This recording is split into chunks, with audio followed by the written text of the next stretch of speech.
গল্পের নাম গভীর সাগরের ডাক। সবুজ নামটা শুনলেই যেন চোখের সামনে ভেসে ওঠে এক মায়াবী কিশোরের ছবি, চোখে স্বপ্ন, মনে সাহস আর জীবনের নানা অভিজ্ঞতা ঝুলিতে ভরে রাখা এক তরুণ।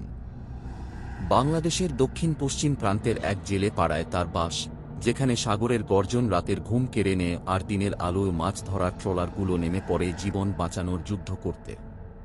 সবুজের পরিবার দরিদ্র নয়, তবে বিলাসিতাও ছিল না।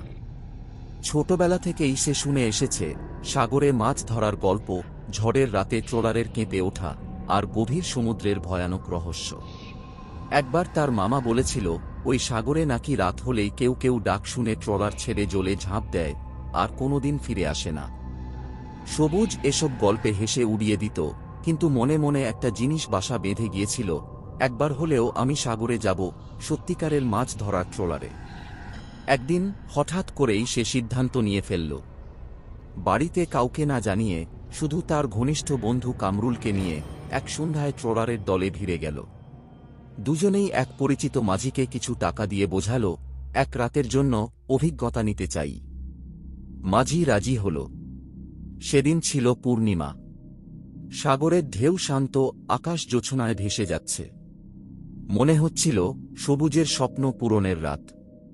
কিন্তু সে জানত না এই জোছনা আর শান্ত ঢেউ আসলে গভীর আতঙ্কের সূচনা। রাত 2টা, চারদিকে নীরবতা।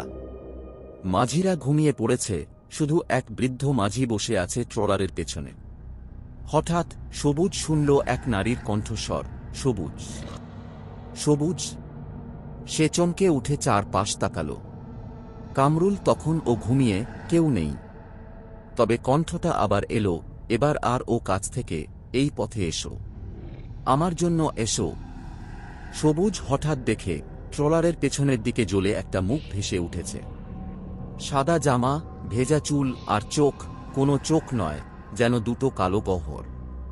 সে আঁতকে উঠল, চিৎকার করতে চাইল, কিন্তু গলা দিয়ে শব্দ বেরোল না। তখনই বৃদ্ধ মাঝি বলল, চুপ করো, তাকিও না, ও যদি দেখে ফেলেছে তাহলে শেষ। সবুজ ভয়ে গুটিয়ে গেল। বৃদ্ধ কাঁপা কাঁপা কণ্ঠে বলল, এই ট্রলার একবার এক মেয়েকে বাঁচাতে গিয়ে ডুবে গিয়েছিল, শুধু আমি বেঁচেছিলাম। এখন প্রতি পূর্ণিমা রাতে ও ফিরে আসে। যে তাকায় ওর নাম ধরে ডাকে, আর সেই মানুষ কোনোদিন আর বাড়ি ফিরতে পারে না। সবুজ আর কামরুলকে তখন এক কেবিনে আটকে রাখে বৃদ্ধ মাঝি।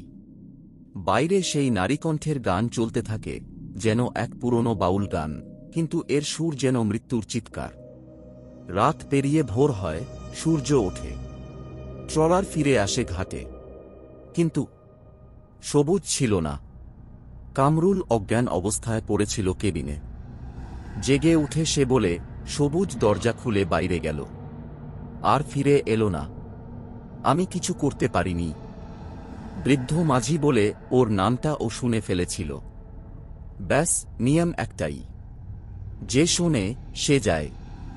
তবে এখানেই শেষ নয়। সেই ট্রলারটা পরে আর কোনোদিন সাগরে যায়নি। লোকেরা বলে, প্রতি পূর্ণিমায় ঘাটে দাঁড়িয়ে এক ছায়ামূর্তি ট্রলারের দিকে তাকিয়ে থাকে, চোখে প্রশ্ন, মনে আকুতি, আমি তো শুধু এক রাতের অভিজ্ঞতা নিতে চেয়েছিলাম। কেন?